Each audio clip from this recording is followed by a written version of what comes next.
Welcome to Grant's Rock Warehouse, and I want to welcome Jon Snow back to the show. Tonight we are taking a look at the band Generation X. This is where Billy Idol took off. It all started here. We're going to do a general discussion and review. This is going to be part of a new series that we will be undertaking. We will be looking at more Billy Idol. So stay tuned and let's get started.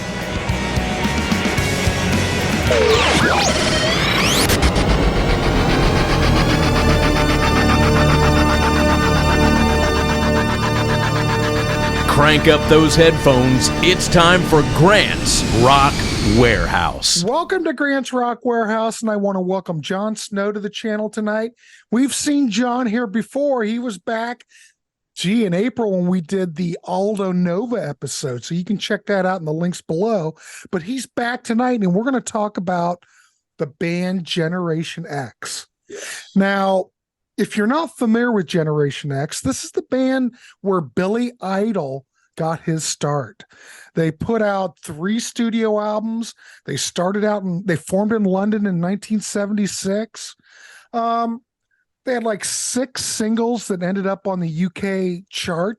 They kind of did okay. Record company, we'll find that out as we talk about this as we keep going, but the record company wasn't too thrilled with their sales, and that's a whole other story. But here we are. Jon's here. He loves Generation X. This is going to be a bit of an education for me because I had that first album on CD, that original Chrysalis CD, but to be quite honest, I listened to the other 2 records, but I'm not that 100%. But this was his topic, and I thought, Generation X. Who was talking Generation X? And if anybody's following Grant's Rock Warehouse, you know we like to talk about those bands that no one's talking about. So this is a perfect topic, and I'm glad Jon's here, and I want to welcome Jon here. Jon, how are you? Nice to see you. I'm doing great, Grant. Thanks for having me. Hey, this is great. Back. I mean, what a great topic, because think about it. You've got that whole era in the punk movement, and, Generation X is kind of one of those bands kind of slipped by the wayside. Not a lot of, acknowledgement now. Yeah, everyone knows Billy Idol. Yeah. Everybody knows Billy, but hey, Billy started out somewhere. So we're going to take a look at this tonight. In fact, I'm just going to throw it over to Jon and start us out. I know you've got like a lot of show and tell, a lot of things to show us tonight. I have a few things. Well, let me ask you this.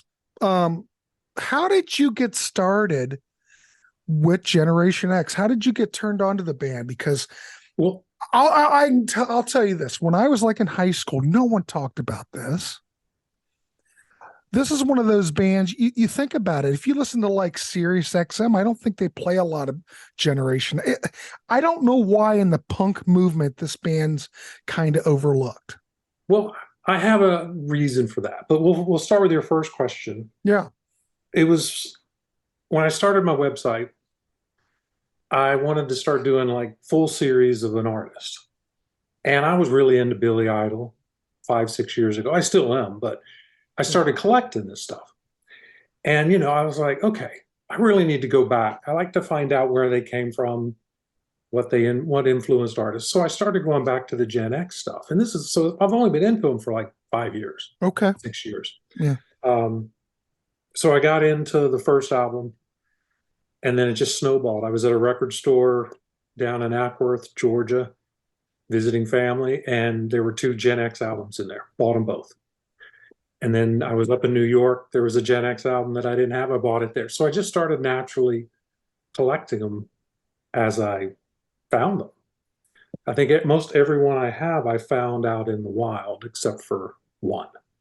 Yeah, I think I've got, let me think. I do have the first album that I bought probably in the 90s when everybody was getting rid of everything, But I'll be honest, here in Central Ohio, I did not come across very much Generation X in the bins. I mean, and I still don't. It's very rare. Right. So the minute I see something, I grab it. If I don't already have it. So but yeah, so once I started digging in, it was really interesting to hear kind of the history of how they started, where it was not Billy Idol, but it was William Broad is answered some ad in the Melody Maker for a guitar player. And John, is it John Toe? John Toe, a John drummer, Toe. Yeah. he answered it, and so did Tony James. They all answered this ad, and it was to work with a singer named Gene October. I think his name's John O'Hara, but he goes by Gene October.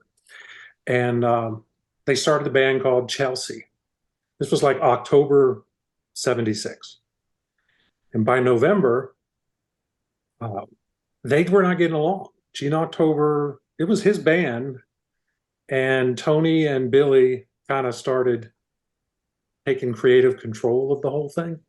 And so they decided to part ways. And then John Toy, the drummer, went with them. And the three guys, Tony James, William Broad, and John Toy, started Generation X.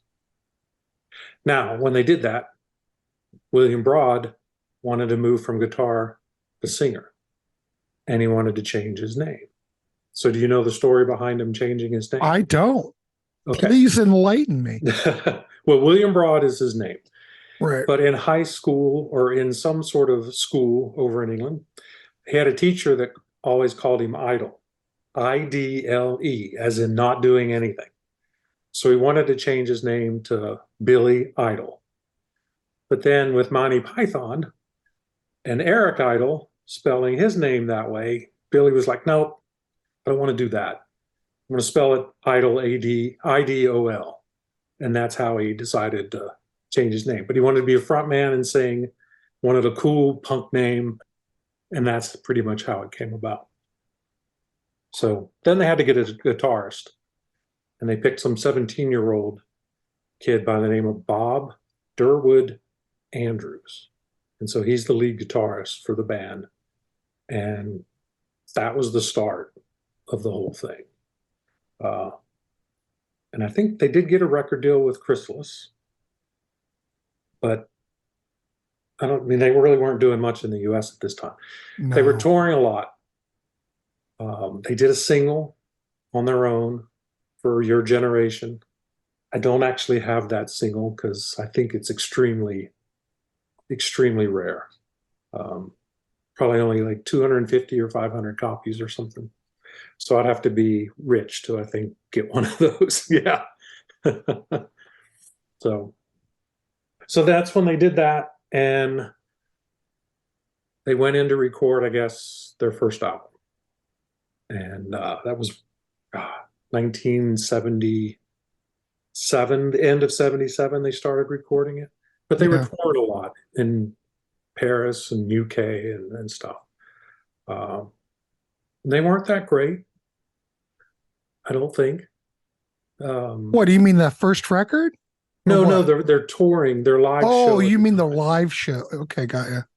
Yeah, I think they got better. The producer that they were working with didn't like the drummer, so I think they ended up canning, or actually it was Billy and Tony didn't like the drummer.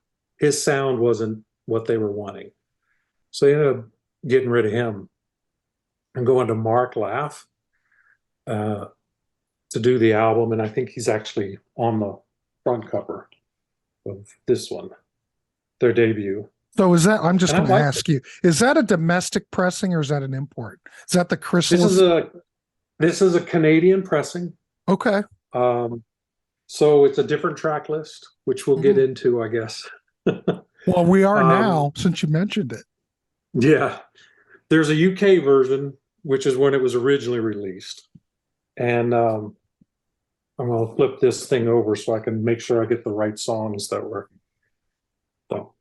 But the UK version came out. Sorry, you know what I was going to say? If no one's not familiar with this, during this whole time period, you would have a band that would be like in the UK, and a lot of bands that would be in the States, they would like take their singles, because like in the UK, the trend is not to put the singles on the record, on the albums.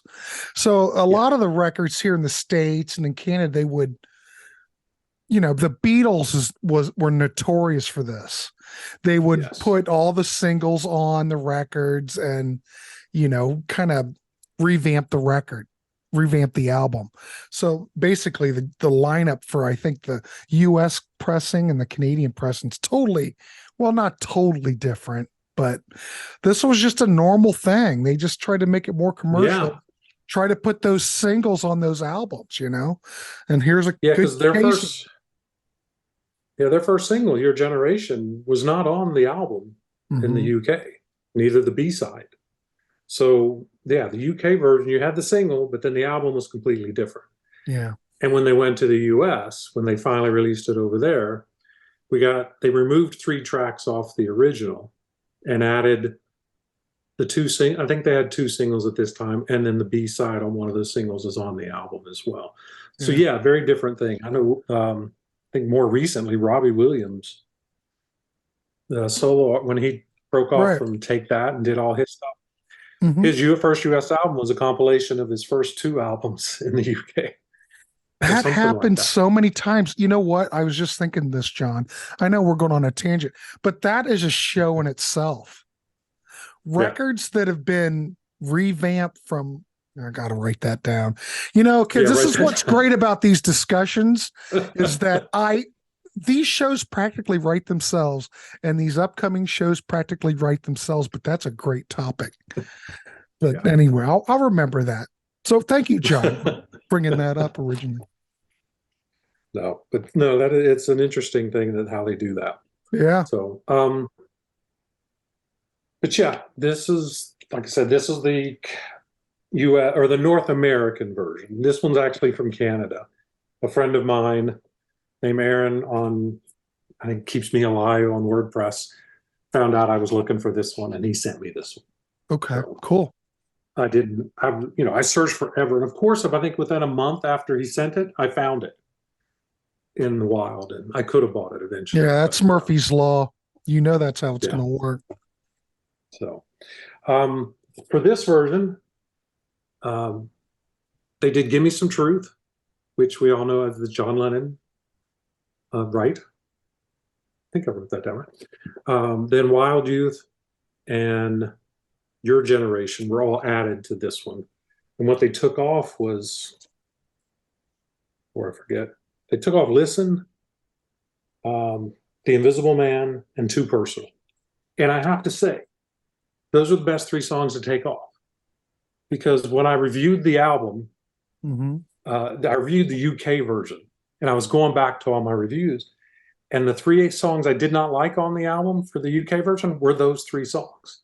So it was the best move. So essentially they improved the record over here. So they did. Yeah, absolutely. And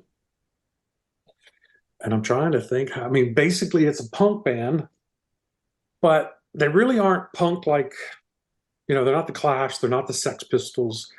They were more punk, I would think. I would say, based on, I know that first album pretty well. If you look at this record, I think this record is more punk than pop, but as they progressed, they became a lot more polished. And I don't know if that's producer choice or whatever. Was it just because that's the way things were moving?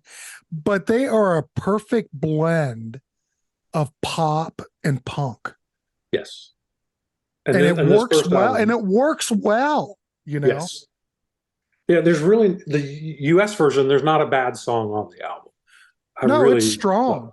And the fact that they opened the US album with Give Me Some Truth, I'm just surprised. But, I guess it makes a bold statement, It does. I mean, to put a cover song first is... Yeah. You'd think they would go with, I don't know, Your Generation or Ready, Steady, Go or something. I don't know. Huh? I like Ready, Steady, Go myself. That's that would be a good one to be like, ready, steady, go. And that kicks off the album pretty strong. With a bang, yeah. Yeah. But yeah, I just, I don't really have any bad things to say about this one. I love the song Kleenex. I won't say what it's about, but, it's not for blowing your nose.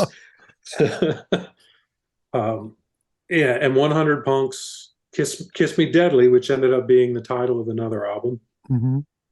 And then the very last song I want to talk, I love that one, Youth, Youth, Youth. Mm-hmm.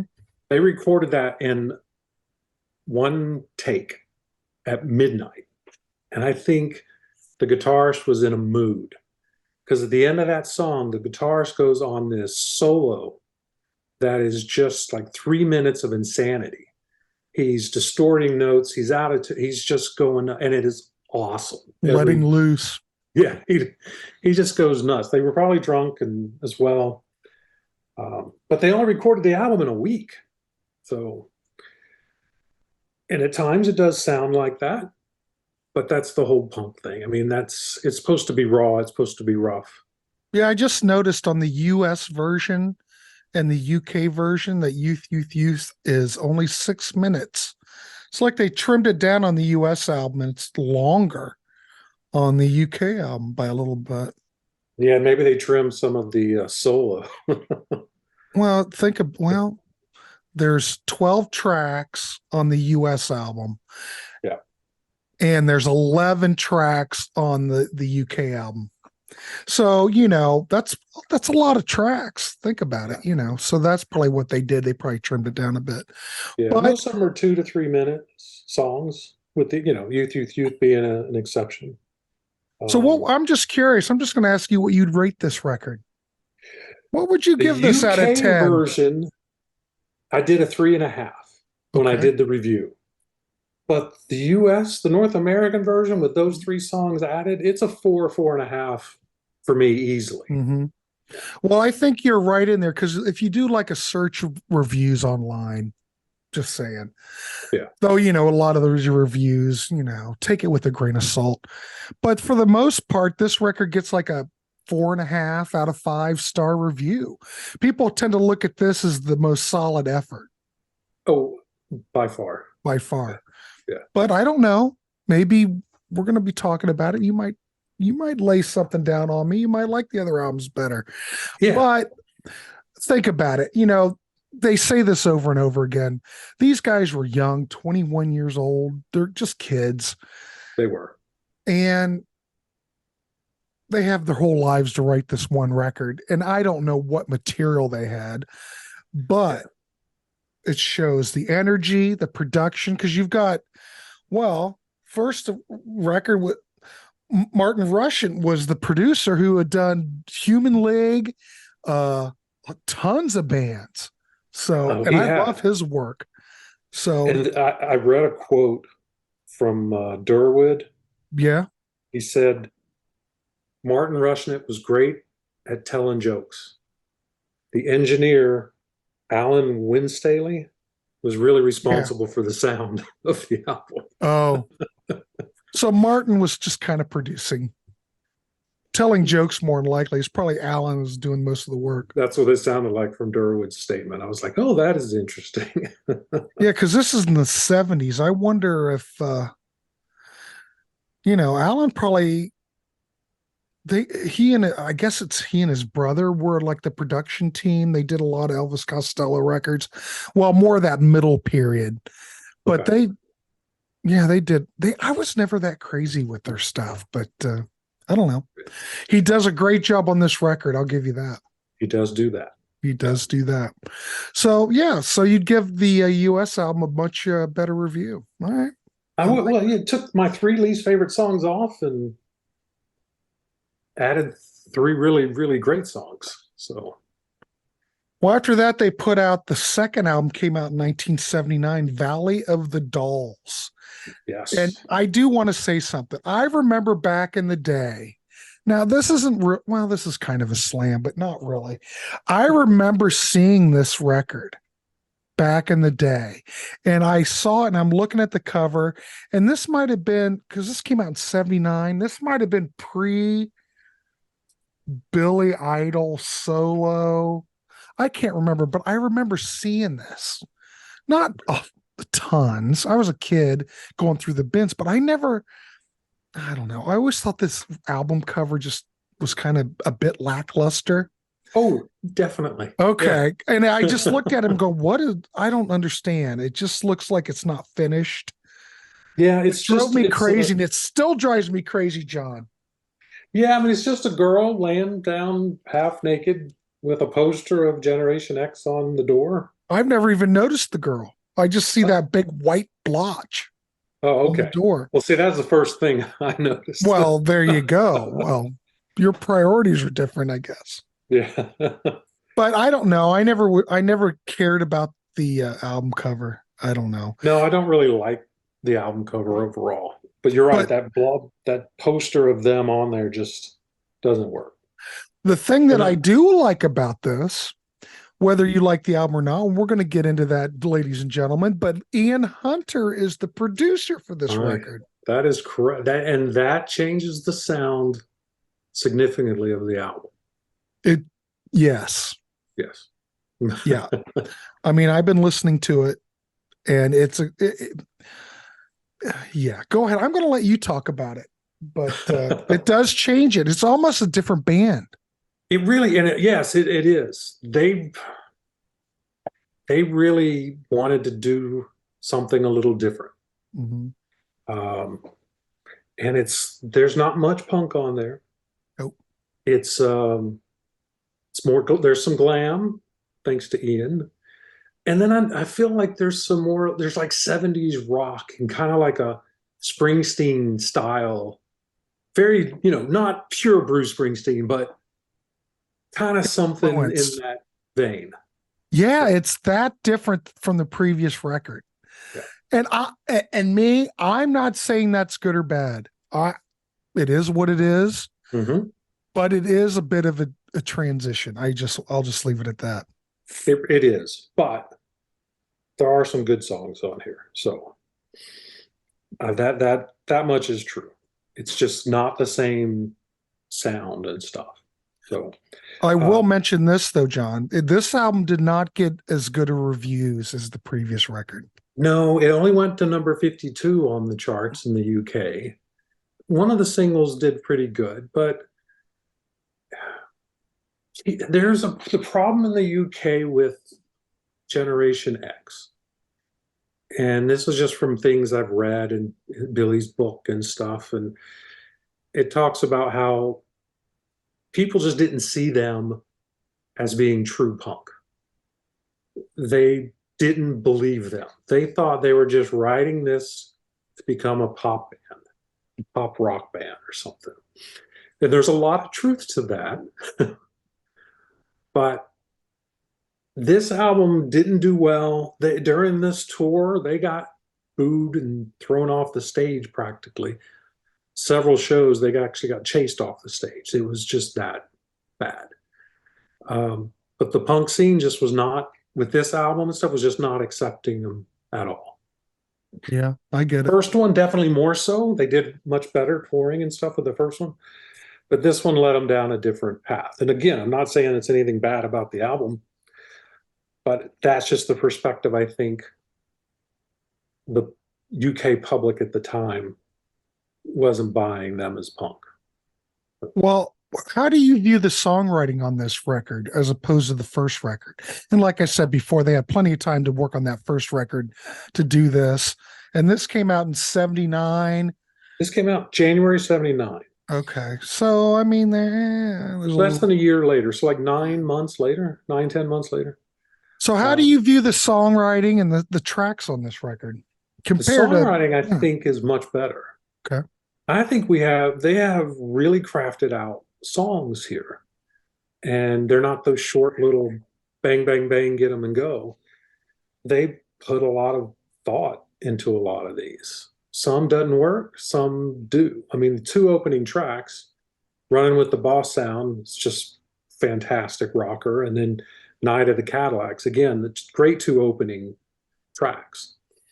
And then they hit with Paradise West and kind of started to lose me a little bit with that one.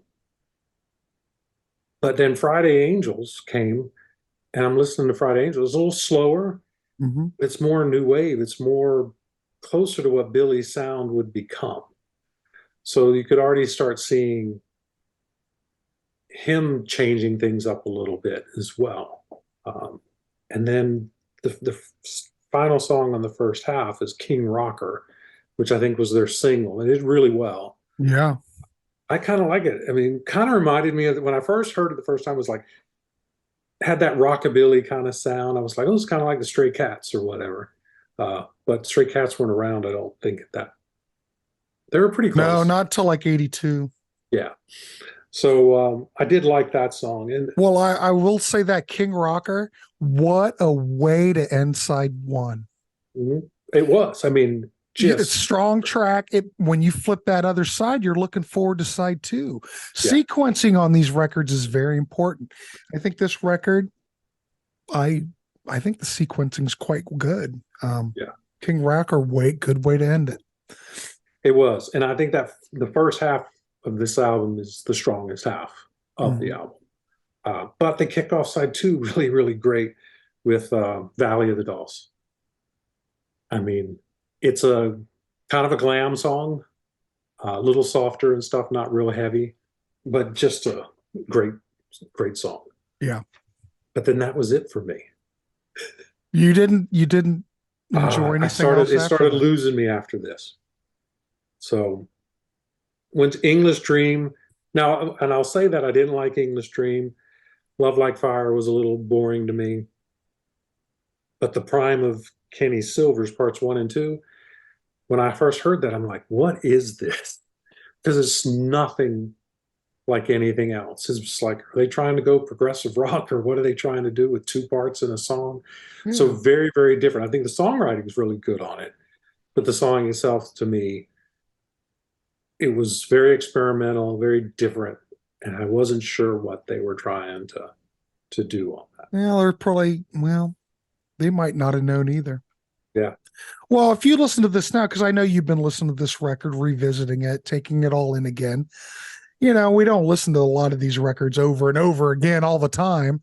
Right. I mean, did any of that side 2 sink in better, or did you still look at it and go, English Dream's a little bit better, and Love. I still don't like the prime of Kenny Silver's, but Love Like Fire and English Dream's better. Valley of the Dolls, killer no matter when I listen to that one. Good start to side 2, but so it's like one of these things. But when you hear these songs live that I don't like,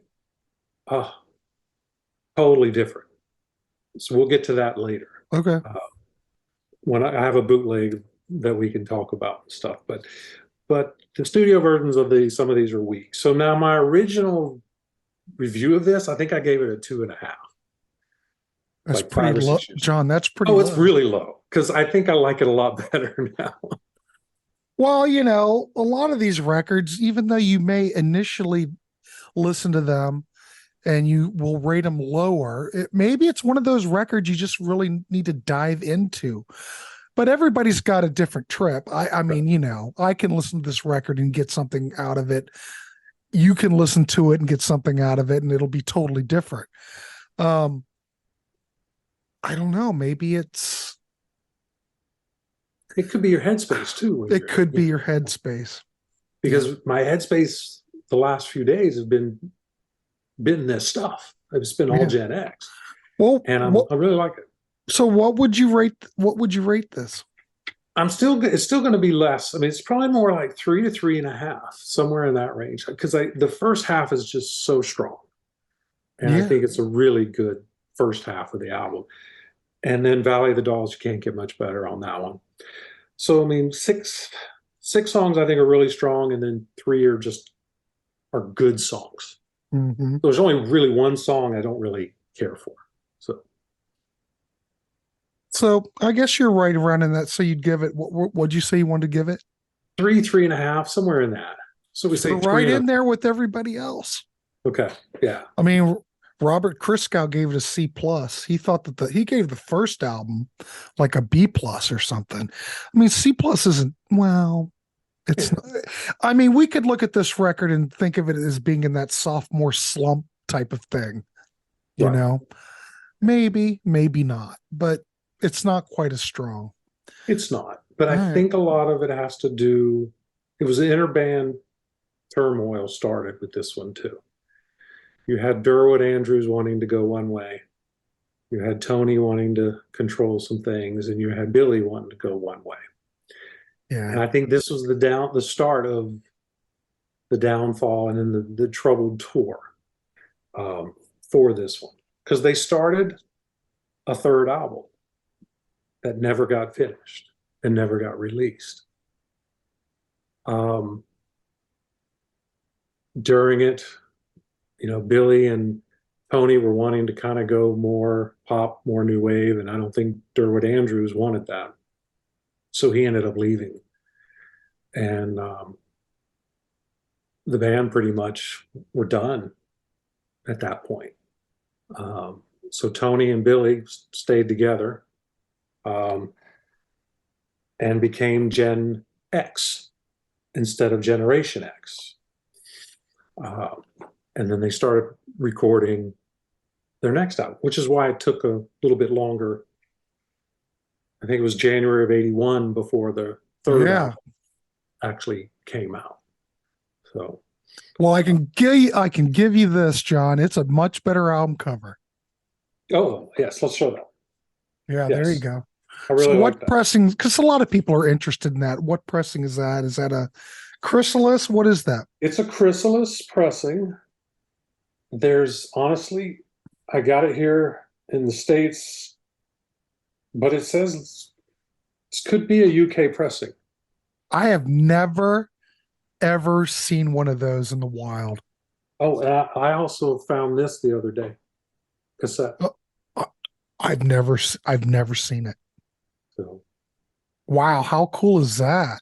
yeah, Because the album didn't do anything when it came out. Oh, no, it didn't do anything, which is a shame because it's a great album. And that record's not a cutout, is it? That or anything? No, is it? no, well, there's nothing with this one. But I don't even remember. I don't mean to interrupt, but I don't even remember seeing this showing up in the cutout bits. No, I don't remember seeing it. No. And this is a UK pressing because it does say down here. Okay. So, yeah, there's not much to it. That's the one thing about theirs. There's been no inserts or anything. I don't have any of that kind of stuff with these things. Okay.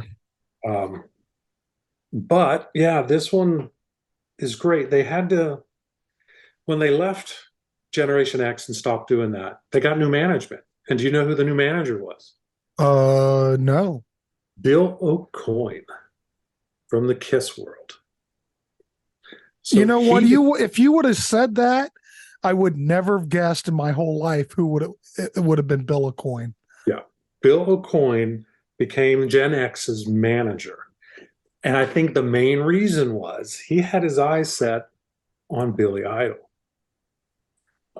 So he went ahead and took them as a band, and he wanted them to move to the US and stuff, but I think they stayed in the UK and did all that. But I thought that was really kind of interesting that Bill O'Coin took that, because it's a British band, and he's over in the US. He saw something. He did. And that was Billy. Yeah.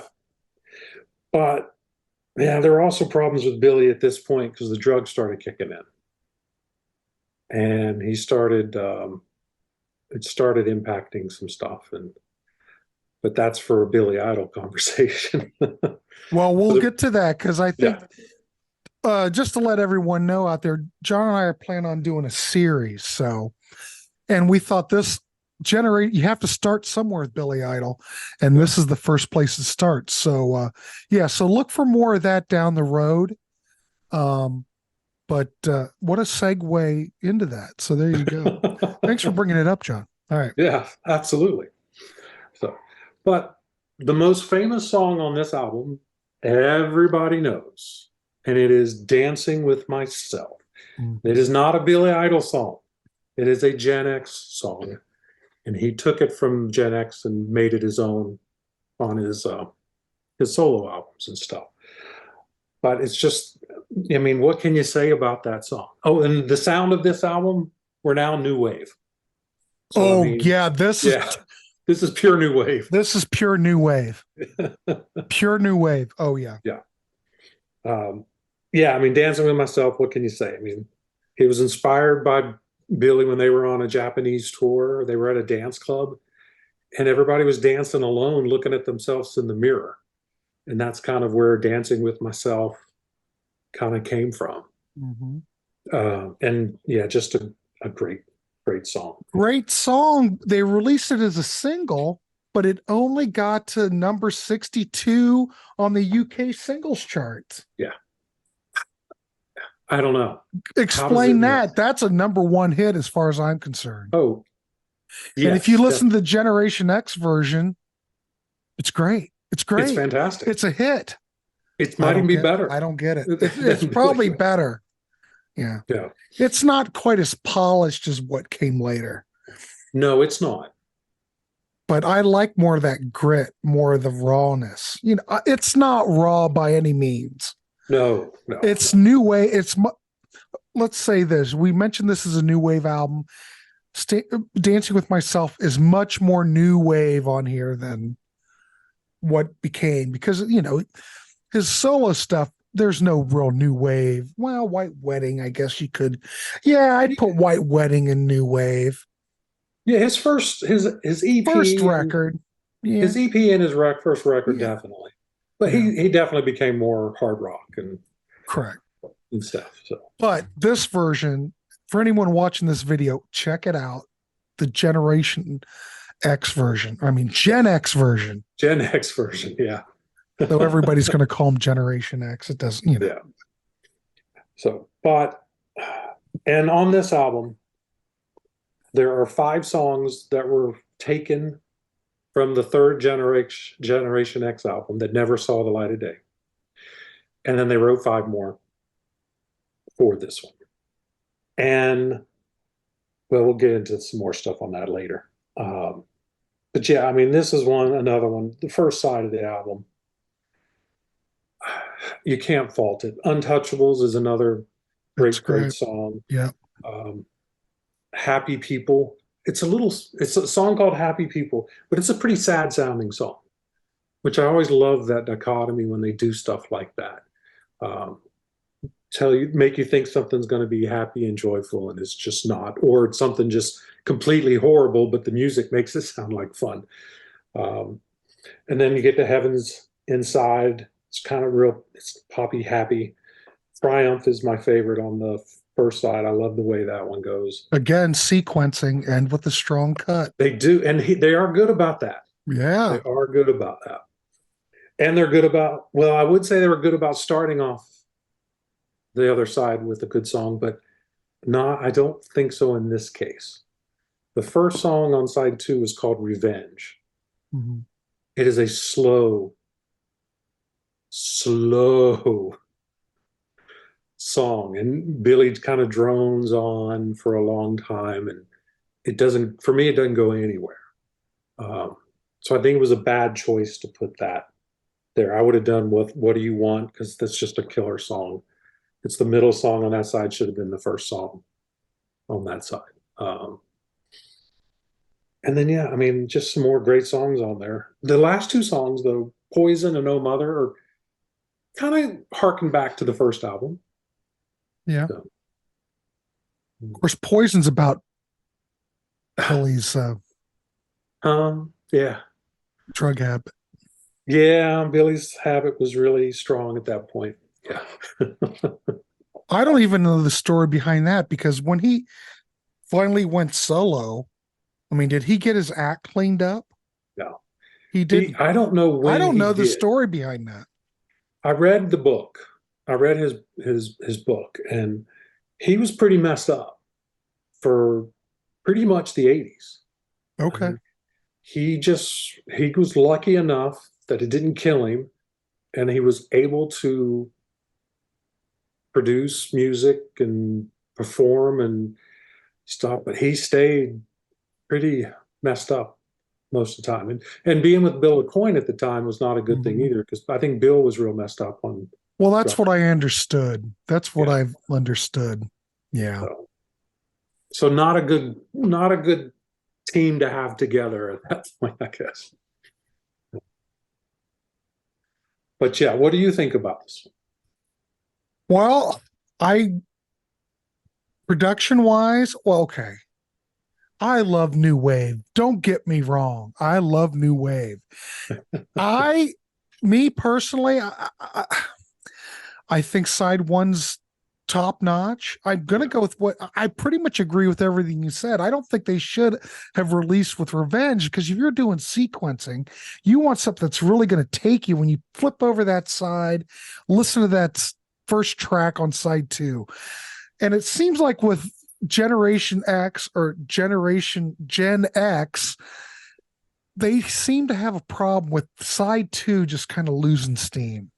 Oh, it does. Like so saying. And I find that for me, well, Poison's okay. It's okay, but it's not, I don't know. They do so good on side one, it's hard to compete with side one. Right. I like the production. I love the new wave aspect. Yeah. Now, the album cover looks great. I dig the production. I love the new wave aspect. I don't know if the fans at the time cared for that. Maybe that's why Dancing with Myself only got to 69 on the chart. Right. Maybe that was just a little bit too poppy for them, you know? Yeah. I don't know. I think it fits the band well. I mean, what's left of the band, I guess. Tony and Billy. I guess that's the band. I'm not saying this is an improvement, or, well, I'd say this is probably a bit better of an album than the second album, but not by much. Not by much. Not by much. Not by much. It's not the first album at all. So, no. And I do have a cool thing for this one. I have the single for Dancing with Myself, the 12-inch single from the UK.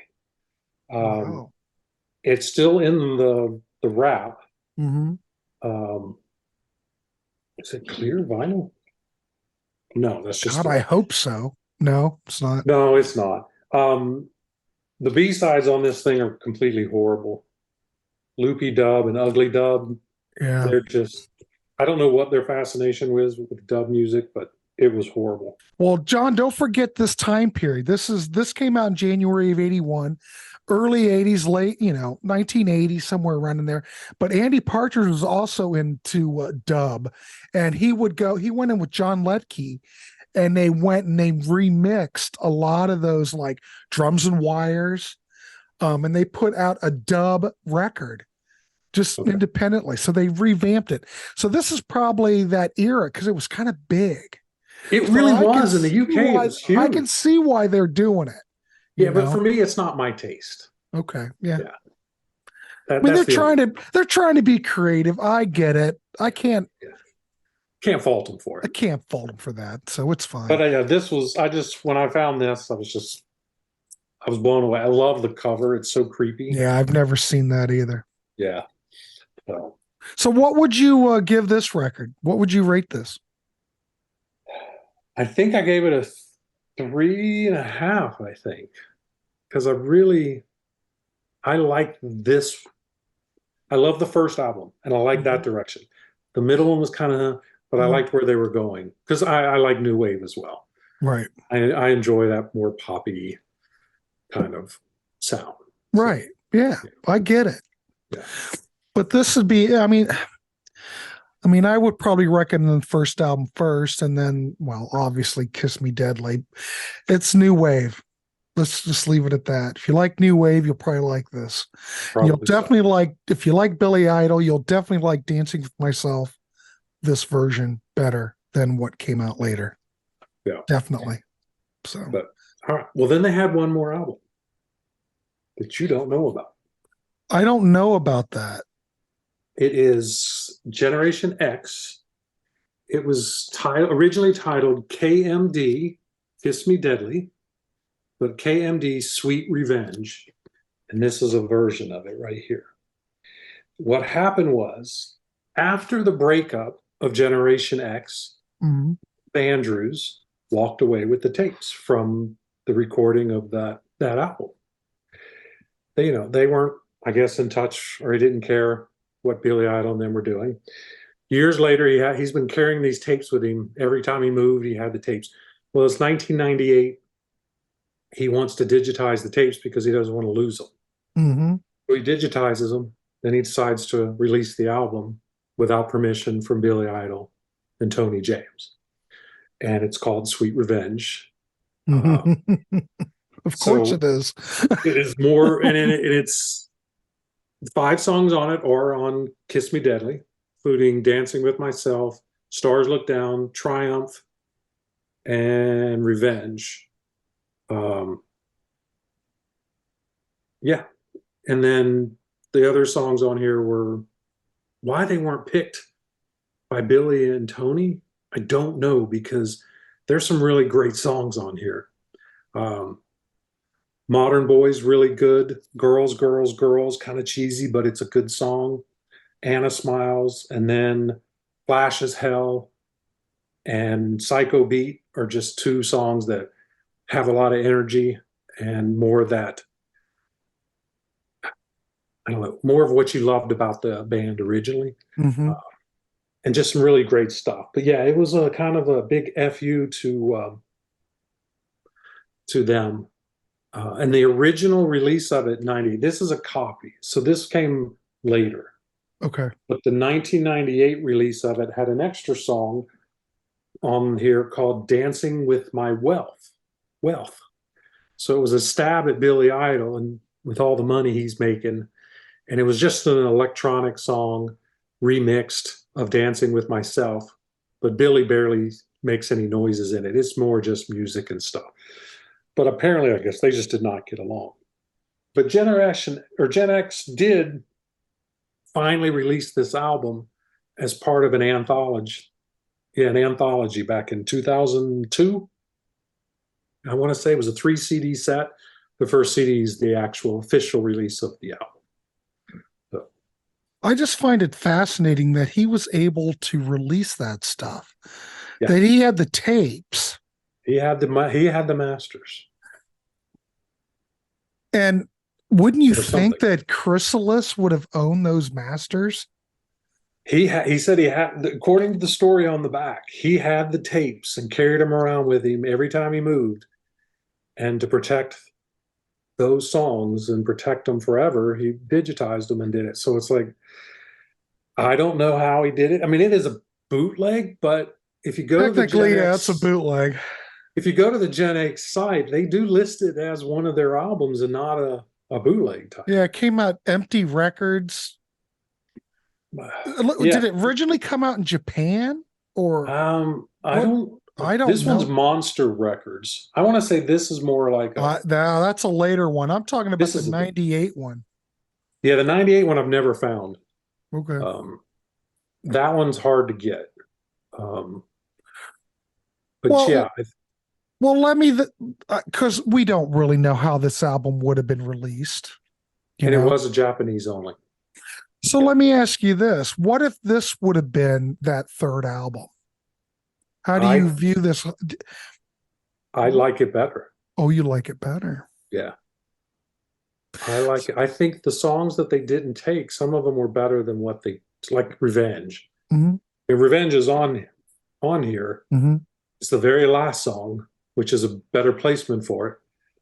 But I mean, Flash as Hell, Psycho Beat, Modern Boys, Girl. I mean, those songs are all better than the ones that they took, except for Dancing with Myself and Triumph. Well, with the exception of Untouchables. Untouchables isn't on this one.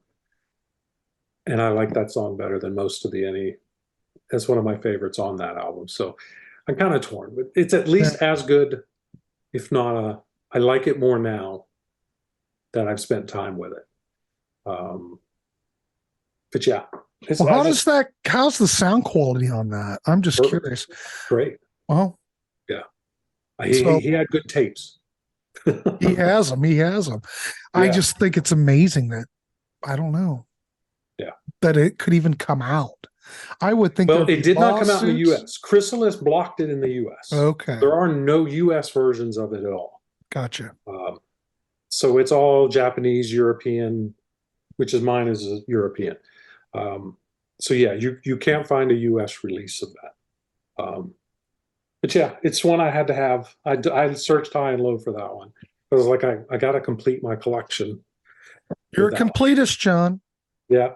Well, yeah. And I'm getting to the point now where I got CDs, I got tapes, and yeah. Well, did this ever come out? I'm just curious. Did this ever come out on CD? Yeah. I think it's available on CD. All right. But I didn't even realize it came out. Yeah. And yeah, most people don't. And probably a lot of people watching this show probably going, oh, I'll be damned. So, yeah. But this is why we do this, to, educate the masses. So if you're into Billy Idol, you want to check it out. And I got bootlegs too. So I got a great bootleg if we want to walk through them real quick. Sure. Go ahead. We're good. All right. This Generation X, it's a BBC transcription recording. It was recorded back in, December 8th, 1978. It's a live show. And because of this album, songs that I didn't like on the other albums that I thought were kind of like, they come to life here. And I think that's what a big problem of the Gen X albums are. It doesn't capture the live performance of how they really are live.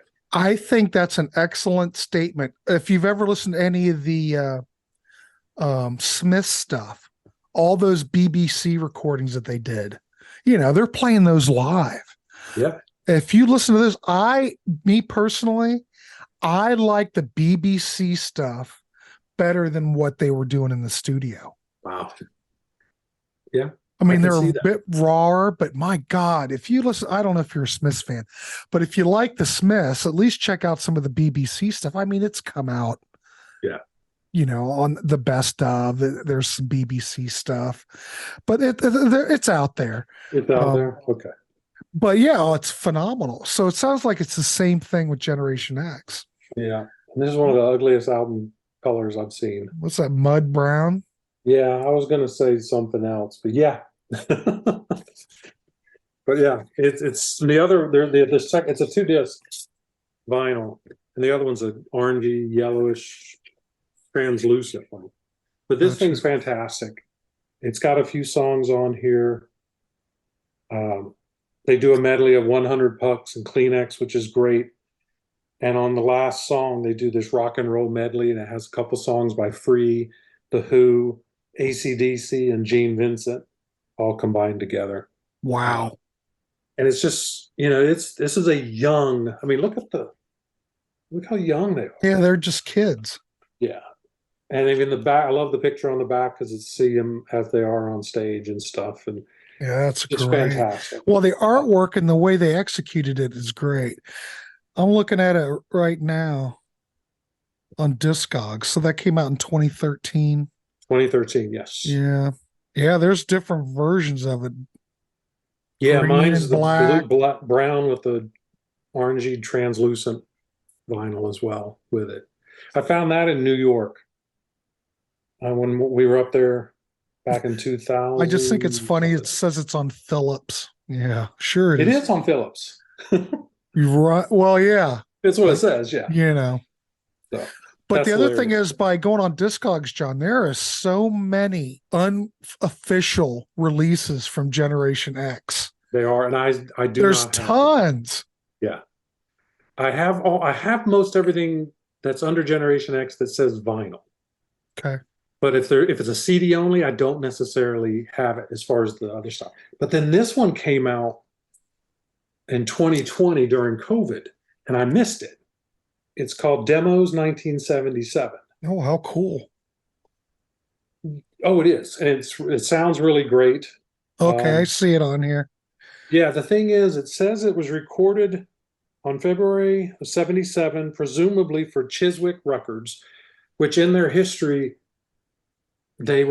Chiswick paid them to go in and do some demos. And they did like 5 songs. There's 13 songs on here, so all of these are not Chiswick. Well, 4 of the 5 are on here, but 2 of the 4 are the actual final recordings that they released as singles, not the actual demos. Gotcha. But for Ready, Steady, Go and Day by Day, those are on here as the demos. And then Wild Youth. There's one on here called Save My Life, which is one. I don't have that anywhere. So this is the first time I've ever gotten that on vinyl or anything. And then New Order is one. What Do You Want is one I didn't have. No, not What Do You Want? Rock On. Sorry. Rock On was one I didn't have anywhere before, and it's now on here. New Order was one I did not have, but I did find it was released on a Greatest Hits compilation that I now have. So, And I have seen that. yeah, this one I found in the stores. And then this one's really great. It does have New Order, which was previously unreleased, which now I have 2 different versions. And it had an unreleased version of Day by Day, which was a BBC recording, which now I need to see if that's the same time frame as this one. Probably. No, it's not. It's not. That was April, and this was December. Yeah, so different periods. Okay. So, Well, so this is Dancing, a good one if you want 2 unreleased. I've tracks. seen it, but I didn't pick it up. Yeah, I want the that 3 CD anthology. What label's that best of on that you just held up? What is that? Is it? Chrysalis. Oh, okay. So Chrysalis ended up putting it out. All right. Yeah, so it's an official one. So on this demos record, I see Dancing with Myself's on there as well. So Yeah, do you it's- think that was actually a demo from then? No, I mean You it think might that have was- been a demo, Yeah. but I don't think there's a lot of demos on here. Okay. I think they're just calling it that. Now there are the Chiswick ones. There are a couple true demos on here, but everything else seems pretty polished and pretty good shape. Not much different than what it originally ended up being. Mm-hmm. So, but yeah, this one I think COVID caused me to miss this one because we weren't shopping anywhere. And I found that at a record store, not a record store, but a record show. So, and then I have 2 more things if you want to talk to them. Yeah, sure. We're good. Okay. I'm just looking Um, up Kiss Me Deadly since I'm on Discogs and I'm just fascinated by this. I just wanted to make sure there was a US pressing of Kiss Me Is there? Deadly, and there was. Okay. I've never seen it. There's 10 for sale on here too. Nice. I'm not one to, I don't necessarily have to do variants, But it's not cheap. It's not. Okay. It's not cheap. You don't even look. Okay. You don't want to be shocked. Well, it's like that 3 CD anthology. Yeah. It's not cheap either for a CD. I mean, I guess it's pretty rare. Is it out of print? Must be out of print. Probably so. Yeah. I can't imagine a lot of this stuff would be in print for what's the 3 CD anthology? Is it just called anthology? It's called Anthology. Okay, yeah. so there it is, anthology. Oh God, there it is. So Yeah. it's got Sweet Revenge, It's got Sweet Revenge, a bunch of demos, and I think mixes there's a live show. live from Japan. Nice. See, that's why I want that. Oh, yeah. And that came out on EMI. I just haven't been. Well, Oh, really? EMI and Chrysalis are the same, so that's probably Okay. why. Okay. Yeah, it's not cheap. Well, Not in cheap. 2019, they did an anniversary edition, Mhm. a deluxe edition of the debut. I was It's 3 aware of that, albums. but I forgot Yeah. about it. Yeah. It's the disc 1 is the UK version of the vinyl. So now I have a US version and a UK. Then it's a bunch of demos or A sides and B sides. So it's going to have Your Generation and Wild Youth, which were their first 2 singles they released before the debut album. And then the B sides related to those, plus any of the B sides from the first album singles. And then the last is just a bunch of outtakes and mixes and Win Stanley mix, he was the Andy Win Stanley. Yeah. Is that who it was? Yep. He did a lot of mixes, so they're on here. And then that same year for Record Store Day, they released this anniversary edition Generation X single for Your Generation and the B-side Nice. of Trying for Kicks both win Stanley mix. Now, the cool thing about these songs are not on here. They're Wow. different. Oh, how Yeah. cool. So I like that fact. And those are the last two things I have. I mean, I have they don't have a lot of stuff, but I have as much as I can at the moment. Yeah, and it's hard to get. Yeah. I noticed that in 2005 EMI put out a live record. Did they really? Yeah. Is it on live CD? It's 2000. It's probably not on vinyl. It's on it's on vinyl and CD. Oh. Yeah, How did I miss came that? out UK and Europe. It's just called Live. Oh, Hello. I have to Look on Discogs. Discogs is your friend. Yeah, I that's a bad place to go.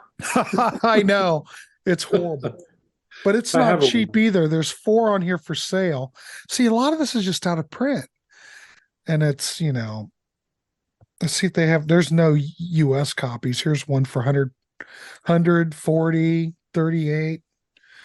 And they're there's- all in the UK, Spain, France. Oh, see, the live one is just it's just CDs. Yeah. The live at Sheffield has an LP. And then they That have was not that too bad. Live at Paris Theater, 78 and 81 on BBC. Those are CDs. Okay. Yeah, I haven't gone after the CDs yet. Well, there's album versions of it too. It says, maybe not. Maybe it's just CD.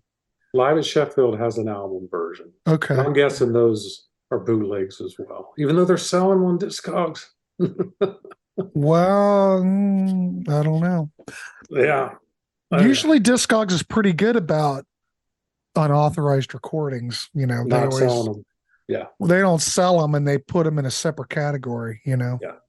So I have a bunch on my list in my collection that have no value, but I put them in there because I have them in my collection. My Kiss one's ridiculous. Yeah. Oh, I have yeah. like 25 bootlegs. Do you? Yeah. Well, I've got a lot of Beach Boys bootlegs. I So don't have there's that. Yeah. So anything else you need to add, John? No, I mean, it's a good place to end. I mean, I think we've pretty gone much through covered everything it. that's Generation X that we can talk about, that we've Right. seen and have. Yeah. So next in line, we'll start tackling Billy Idol, so we can take that offline and set up a date for that. But if you like what we've said, hey, you like Billy Idol, you might want to go out and try to check out Generation X and Gen X. Yeah. It might be up your alley. I mean, at the very least, get a greatest hits to give you an idea of what it's like. Yeah. And then definitely go get the first album. Well, it's going to be a lot easier just to pick up a greatest hits. And I've never ventured down the road to look on Spotify. They're on there. Okay. I know they're on Apple YouTube Music. They're on there. You can listen to it on YouTube. But give it a shot. Maybe you might like it. Yeah. I think it's worth checking out. Like I said, John and I are here just to try to turn you on to something new. Give Generation X a little love, Any chance I can get. Any chance you can get. All right, Jon Snow, I want to thank you for coming on. Please subscribe, Grant's Rock Warehouse, in case you haven't. Lots of great content on the way. Like I said, stay tuned because we'll be doing some Billy Idol. And John's got a website. I will put the link down there. Oh, Too loud, too old. Too music. Loud, Too Old Music. I'll put the link down below. So go check out his website. So John, tell just real quick before we sign off, when they go to that website, what are they going to find? Music reviews? What is on that? A lot of music reviews. I'm doing 2 big series right now. I'm doing the entire Bon Jovi collection. Okay. And I'm doing starting Thursday is the kickoff to the Def Leppard series. So I'm going through everything that's in my collection. So we're going to have about 60 reviews for Bon Jovi and about 80 reviews for Def Leppard. My collection's pretty extensive for those 2 bands. So that's kind of the main thing. And then I do song reviews. Mostly it's stuff in my collection. So whether it's a 75, a 45 7-inch single, 12-inch single, or album reviews, it's going to be something back here or something over on my CD wall. Okay. Sounds good. There you go, folks. Check out John's website. Give him some love. Check out some reviews. Hey, he's got a lot to offer. In the meantime, keep watching the Contrarians. Keep watching Grant's Rock Warehouse. More stuff down the pipeline. Could I tell you what's coming up? No, I live by the spur of the moment. But check out John's channel. John, I want to thank you for coming on. We will set up a day for Billy Idol. Thanks for having me, Grant. I appreciate it. All right, it's nice seeing you. See everybody. Take care.